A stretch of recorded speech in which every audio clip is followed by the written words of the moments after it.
Welcome to Find the Way, and on this January 22nd, we're glad that you've joined us. I'm Mike Sherbino, and with me for his third week in a row is Bill Hogg. Welcome, Bill.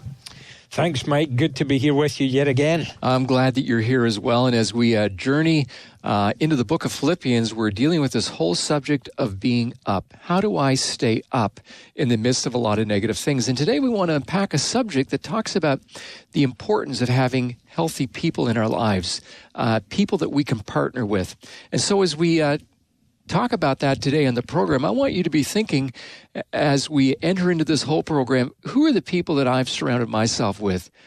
What am I building into their lives, and what am I allowing them to build into mine? There's an old adage that says, it's hard to soar with the eagles when you're surrounded by turkeys. I'm not taking any shot at anyone's relatives or friends by any means as I say that, but I think we get the idea. Bill, as you think about partnerships, you're involved in a very interesting partnership that's called C2C. Just tell us about that ever so briefly. C2C is really all about Jesus, and the means to that end is mobilizing the church on mission and multiplication and kickstarting brand new churches. But part of the beauty of it is we partner because what unites us is infinitely greater than what divides us. We've got Anglicans, we've got Pentecostals, we've got different kinds of Baptists because there's different species of Baptists. We've got Vineyard and Presbyterian, but ultimately, if you put Jesus at the center, even some of the things that are convictional differences like mode of baptism or church governance, those things are dust and shadows compared to the glory and beauty of Jesus. So C2C, we get our name from Psalm 72 verse 8, which is actually inscribed on the Peace Tower on Parliament Hill in Ottawa, where it says, he shall have dominion from sea to sea. And so the idea is really we want to be about the dominion, glory, and fame of Jesus. And when we put him at the center, and if our desire is to proclaim him, to exalt him, to worship him, to follow him, then we link arms. So it's a beautiful story as we see growing partnership from what was a provincial Mennonite Brethren church planting entity with a really lame name. The name was the Board of Church Extension of the British Columbia Conference of Mennonite Brethren Churches. See, you've almost fallen asleep there. And then it became something sexier, Church Planting BC. That sounds better.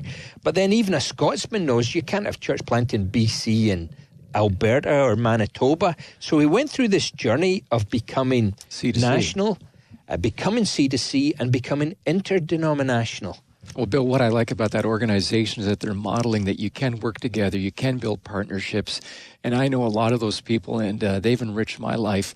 And so today, I want to be throwing out a thought, not just so much with organizations, but in your personal life, what are you doing to build healthy partnerships? Because I'll guarantee that if you have healthy partnerships, healthy relationships, it's going to help you to stay up. And we're going to see that the Apostle Paul is going to write about some of the partnerships that he had that transformed his life. Hope you'll stay tuned, because what I am saying is so important to you because it's right from God's Word. It's one of the secrets to staying emotionally well and healthy. But we're going to first listen to Mercy Me singing an amazing song called Greater. Bring your tithe and bring your shame. Bring your guilt and bring your pain. Don't you know that's not your name? You will always be much more to me. And every day I wrestle with the voices that keep telling me I'm not right. But that's alright, 'cause I hear a voice and he calls me redeemed. When others say I'll never be enough. And greater is the one living inside of me than he who is living in the world. In the world. In the world. And greater is the one living inside of me than he who is living in the world.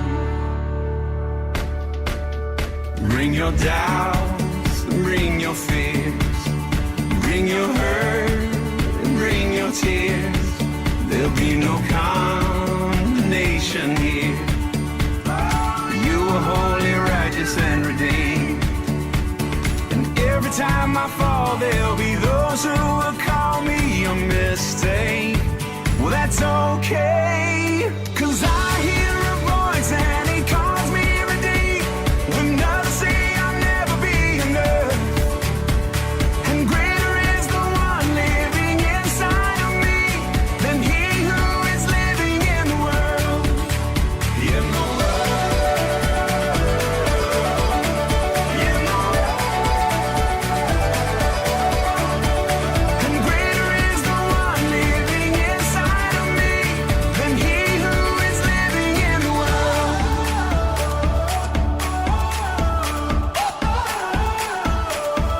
He's greater, he's greater.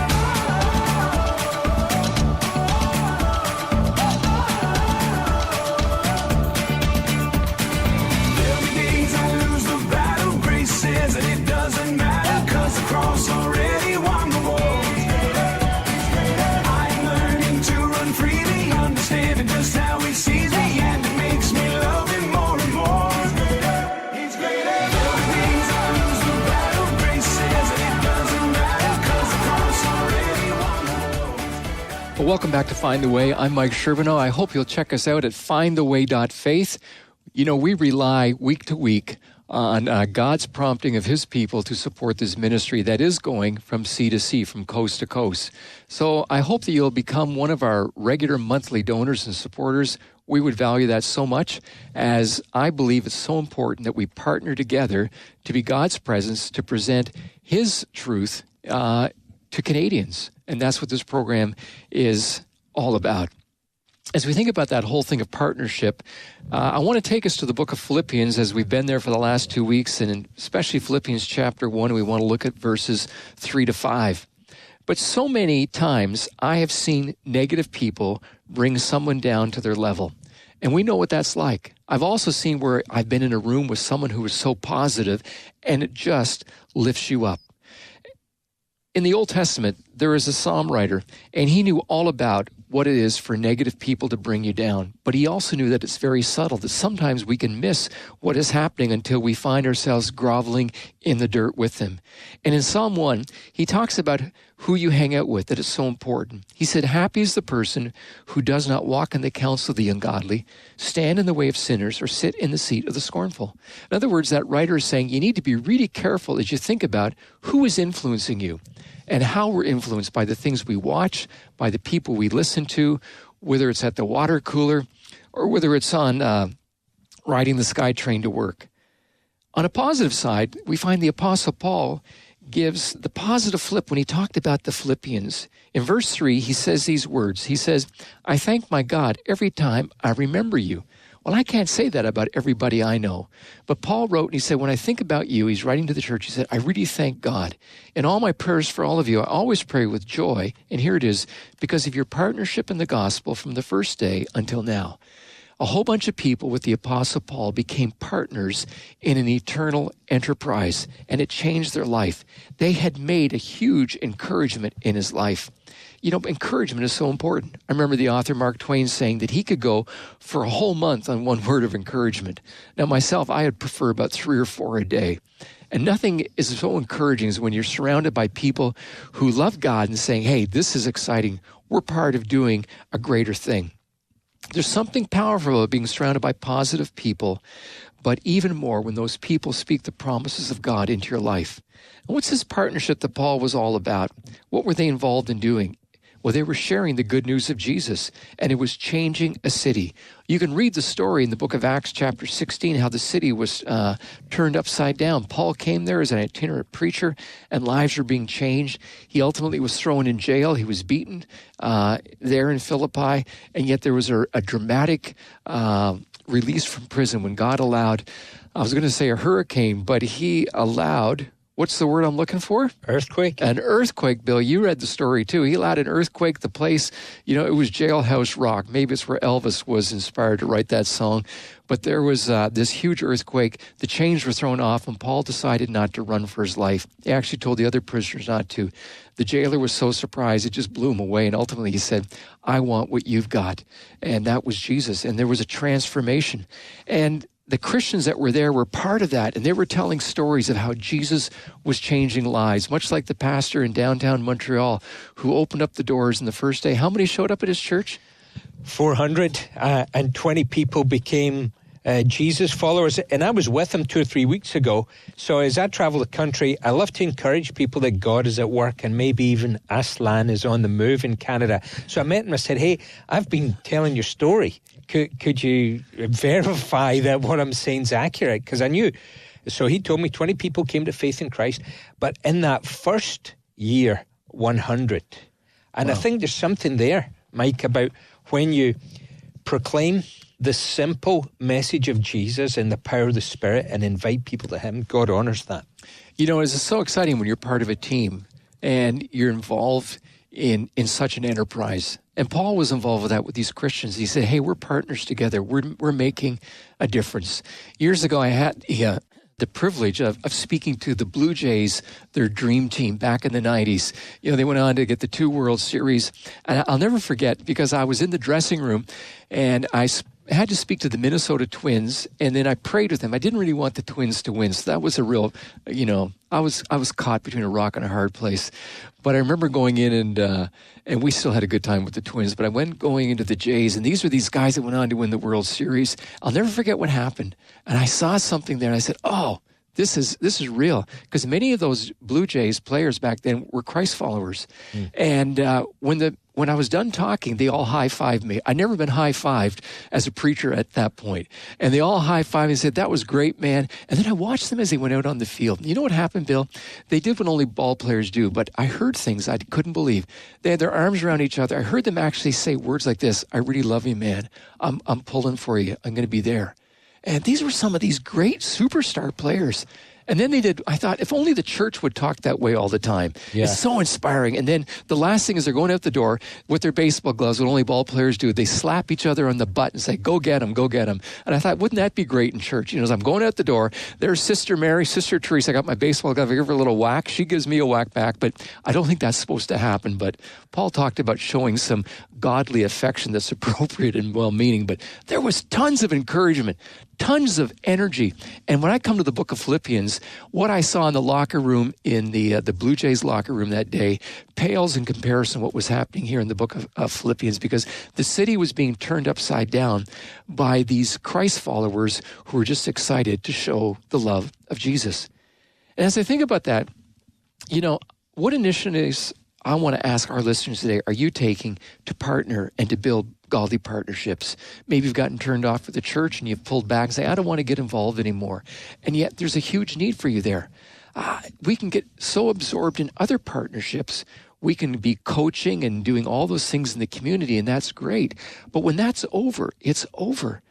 God invites us to be partners in a godly enterprise that's going to change lives. And many times we don't want to be involved in partnerships because we're very self-sufficient. As you know, Bill, it's so easy to fall into that rut, a selfish rut. And then I find people that get desperate and they come to me and they say, well, Mike, what should I be doing? How do I know what God's will really is? I remember the writer Henry Blackaby once said that if you want to know God's will for your life, look around and see where God is at work and go and join him. Because we need to be doing something greater than just satisfying our own desires if we really want to be up, if we really want to be happy.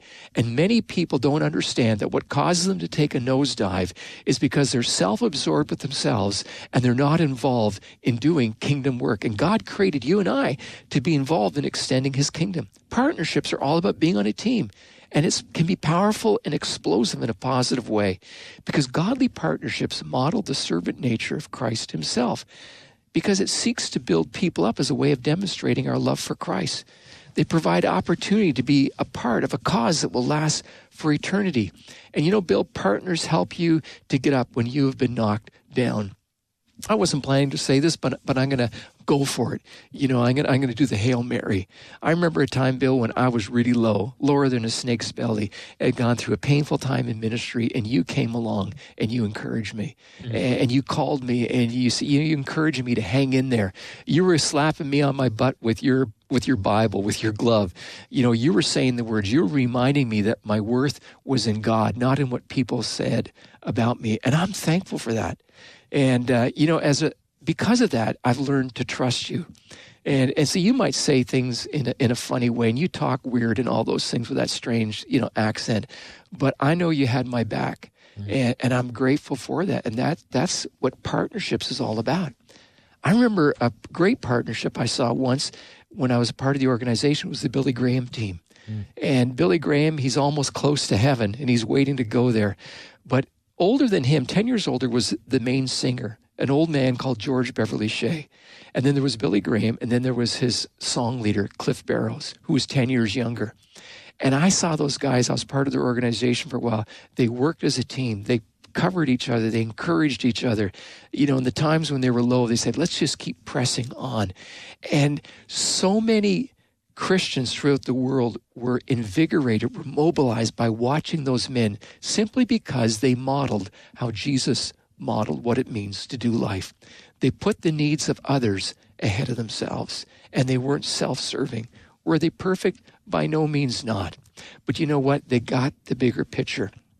Another story of this partnership is in the Old Testament where Jonathan goes to David at a time when Jonathan's father Saul was throwing spears at David, trying to pin him to a wall. And it's a pretty discouraging time when you're running for your life. And it says Jonathan went to David at a place called Horish, and he helped him find strength, or he encouraged him in the Lord. And he said, don't be afraid, he said. And sometimes in the midst of some very dark hours, daylight has broken through because a friend was there to lend a hand. Because when you and I invest in godly partnerships, you will find that the dividend of being part of something greater than yourself, that has the fingerprint of God all over it, is what He has created you and I to be a part of.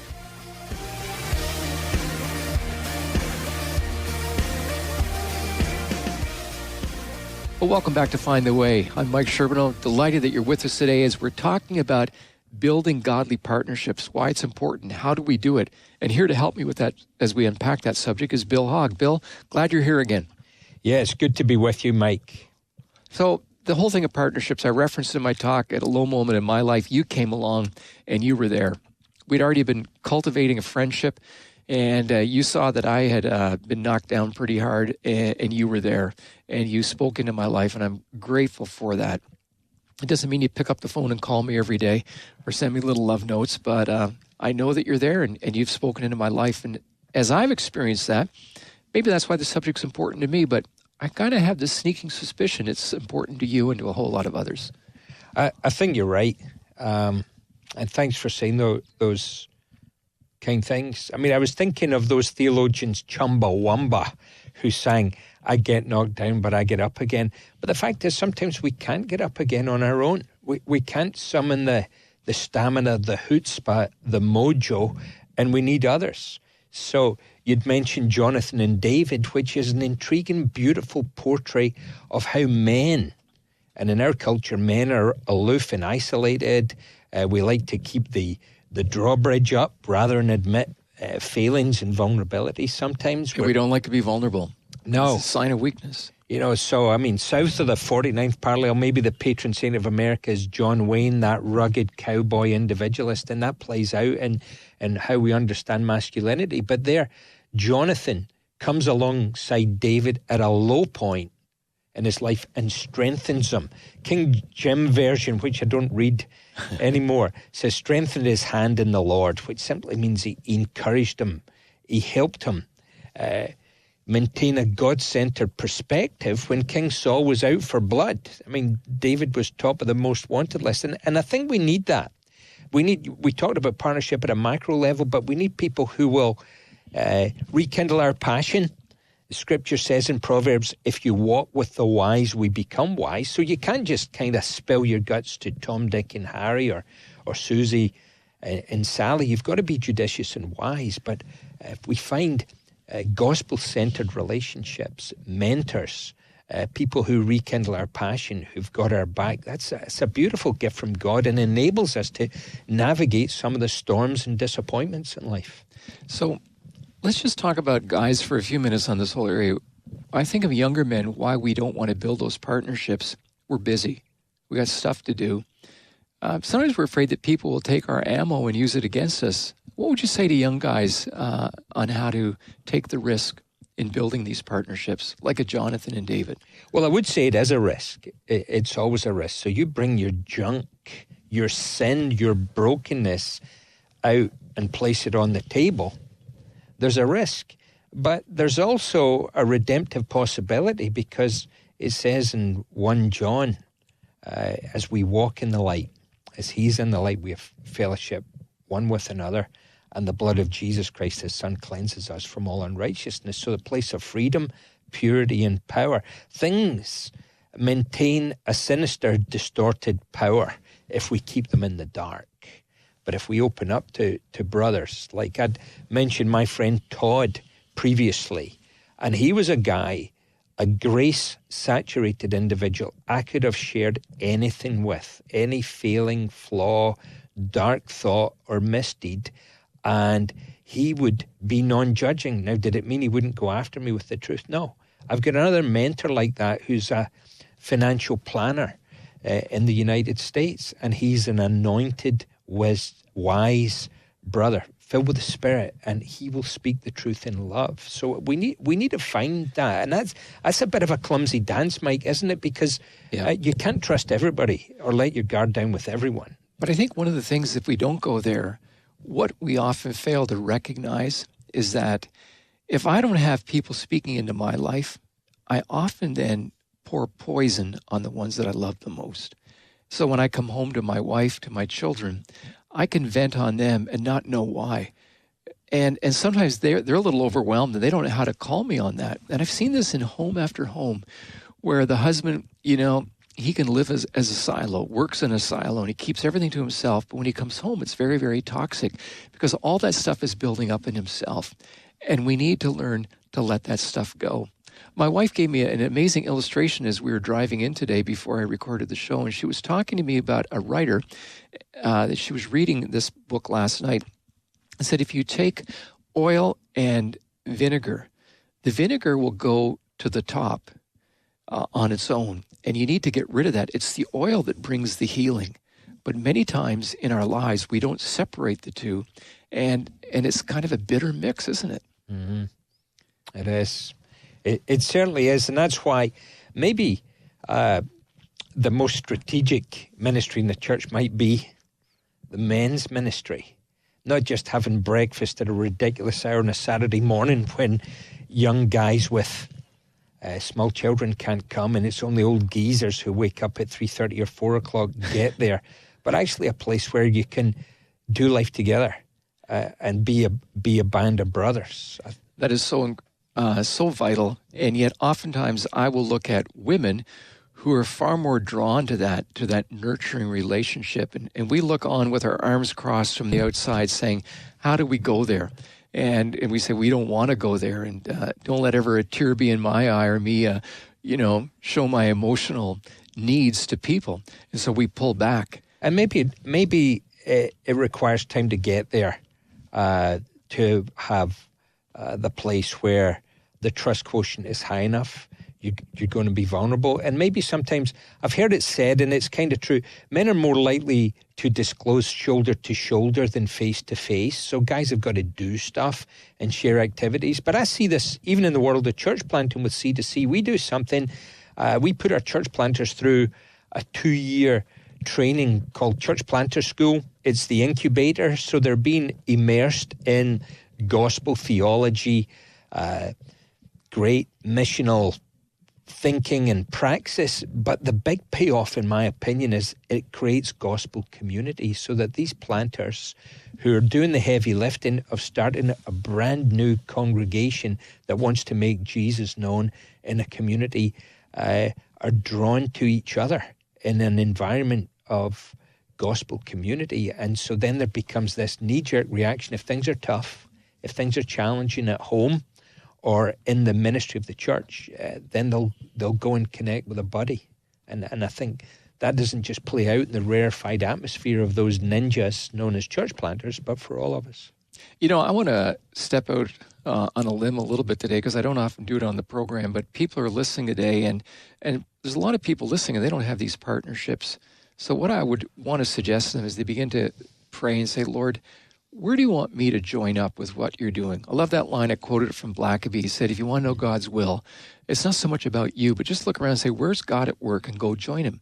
So if you see a need around you, whether it's, maybe you're working with somebody and they have a handicapped kid, and just say to them, hey, can we help you out? I got a buddy who's a professional painter, makes a great living doing that. And every once in a while, he and his wife take on the responsibility for a severely handicapped child that lives next door to them. Just send the family away. And he's talking to me. He's getting home from work because he's got to go over to the home and he's got to sleep there. And they're taking care of this person. And how cool is that? But they're involved in something greater than themselves. Mm-hmm. And it's so easy for us to ignore the things that are happening all around us. So I just want to throw that out today to begin to think and say, what are some needs right around me? And then to say to someone else, hey, do you want to help me to be a part of that? I think of times I've gone overseas and I've taken people with me. I think of one construction guy that went with me who owned his own company. And, he'd gone on all sorts of exotic holidays, but he went with me to this pretty remote spot. And for him, it was a life-changing experience because he was involved in something greater than just making myself feel good.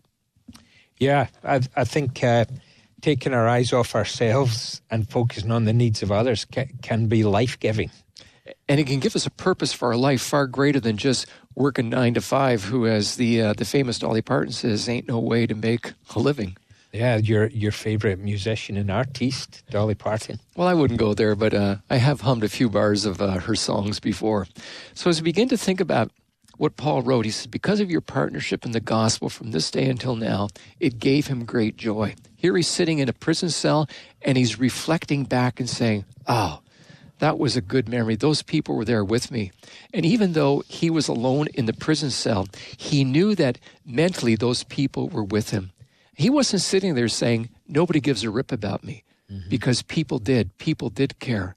And he didn't have to walk that journey alone because there was the presence of Jesus with him, and there was the assurance that people were praying for him because they had partnered with him beforehand.